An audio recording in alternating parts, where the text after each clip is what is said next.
Hey, it's Amanda Stavino. I just wanted to share today a little bit about how I got into literacy and how I started my own private tutoring company and how I'm kind of working on building my own curriculum. Anyways, my first year teaching, I was at a little charter school and I became a student teacher of record, which was a trial by fire year, but your first year is always a trial by fire as a teacher.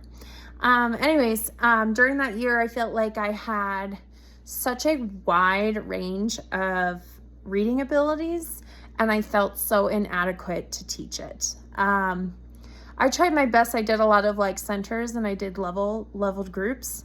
So I felt like I could hit kids that were CVC words still needed, because I had some that were needed that, and I could hit, I could have a just below third grade, pushing third grade levels, and I had my third grade and higher levels, and so I did a lot of level groups, and that was okay. But the whole time, I felt like, okay, there has to be an easier way to do this.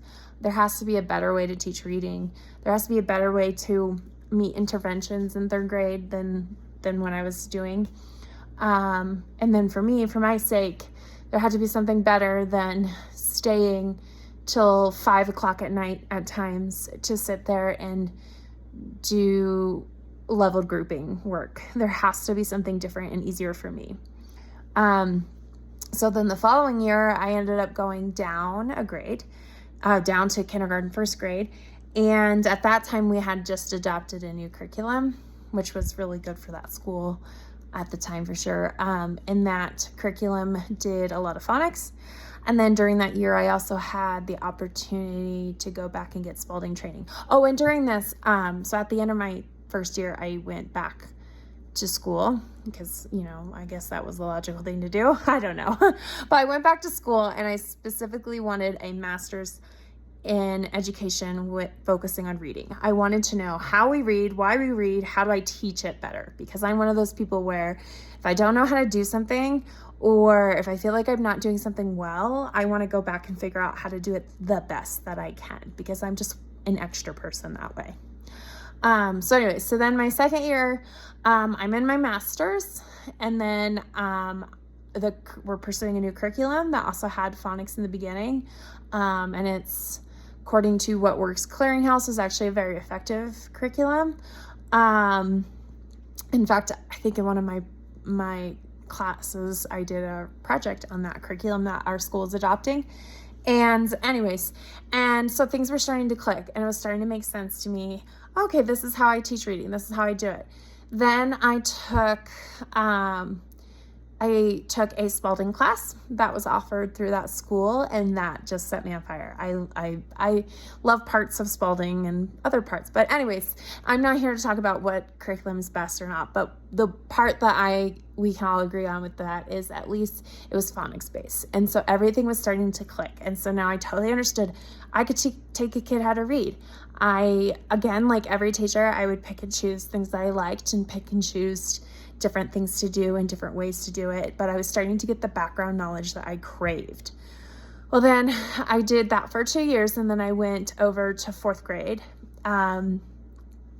And I felt pretty good with fourth grade, and I was doing okay, and there was more I wanted to do, and more, you're always a little bit confined with schooling.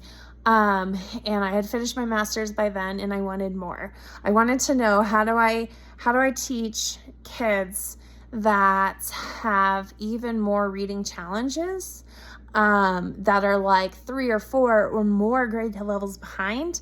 How do I help those kids? That's what I really wanted. So then I pursued, and that's what I'm currently studying right now, is dyslexia therapy, where how do I help the ones that really, really, really they need severe intervention, they need a lot of help, a lot of things. And that's where I started pursuing this. Well, throughout all of this, I really feel confident in my abilities. I'm fairly confident that I could take most students at their level and meet them at their level and get them reading. And I'm not saying that to toot my own horn. I'm just saying that I understand I have a lot of things, but what made me finally leave school and finally leave teaching is that despite all of my background knowledge, and all my willingness to change and learn and do things, schooling is still not changing. Many schools are still giving the same old interventions for dyslexia kids that need so much different approaches. And I'm not here to attack schools. That's not my desire. I'm just saying the systems that we have in place are ineffective. And that's where I was like, I don't want to be part of the system anymore. I want to help outside of it. I want to be a resource for teachers, and I want to be a resource for public and private schools. But I have found my most success in homeschooling with homeschool families. And the reason being that they understand that they're looking for mastery and not keeping up with the rat race.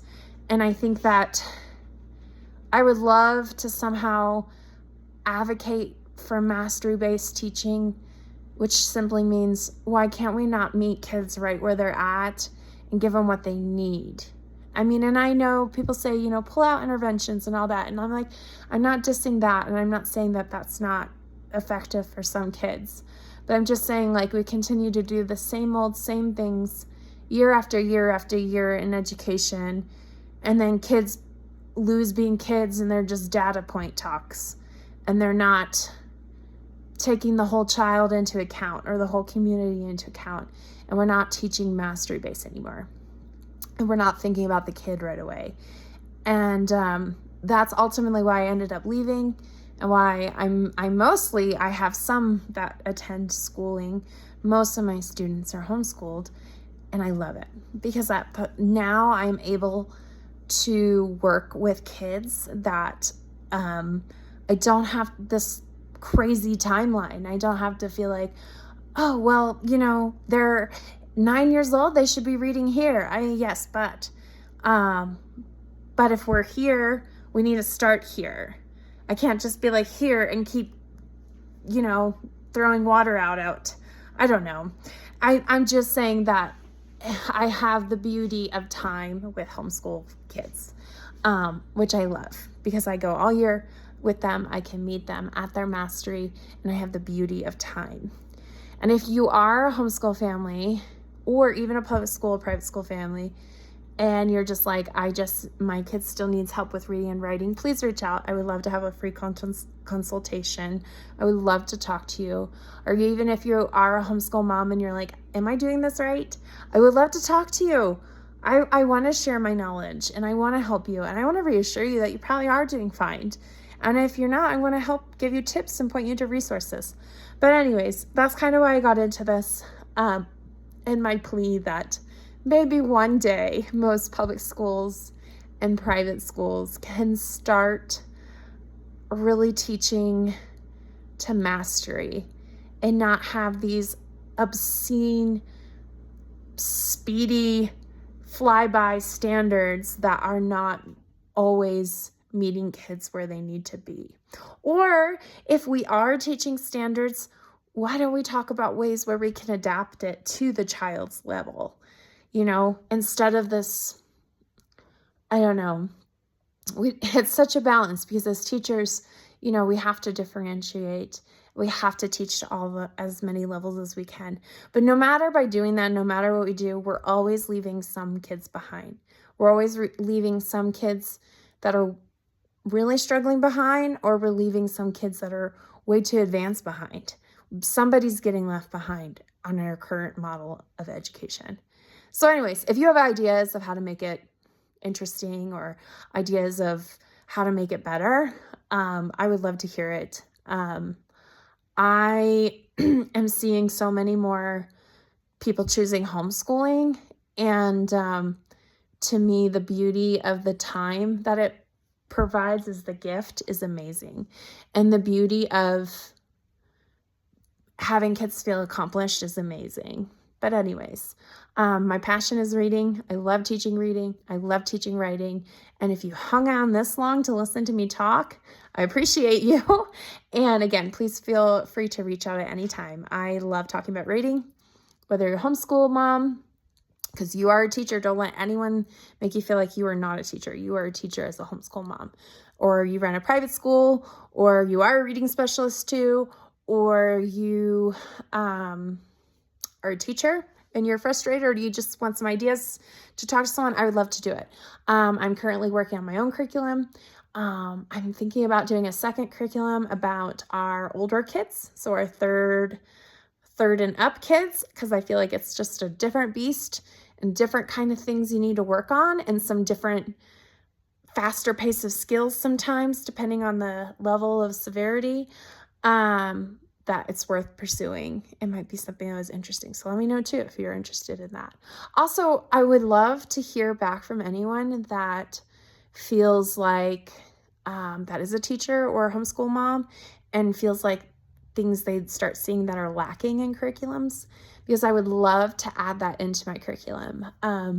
I've compiled just things that I've loved into this, and I'm hoping to keep working on it and get it going more and more. And so there's lots of things I've compiled that I just enjoy, that I've found effective. And there's a lot of background knowledge for the teacher that I felt like this would have been really helpful information to know right away. And not all of it needs to be shared with the kids. We don't need to bog them down depending on their severity or their cognitive load. We don't need to bog them down with some of these details, but for our own sakes, it could be interesting information. Anyways, I'm rambling at this point. So have a great day. Sorry, this was such a long video. So I hope to hear from you guys soon, and I would love to hear any comments back. Again, as educators, we should all be uplifting each other and sharing things and sharing information. And anyways, have a great afternoon.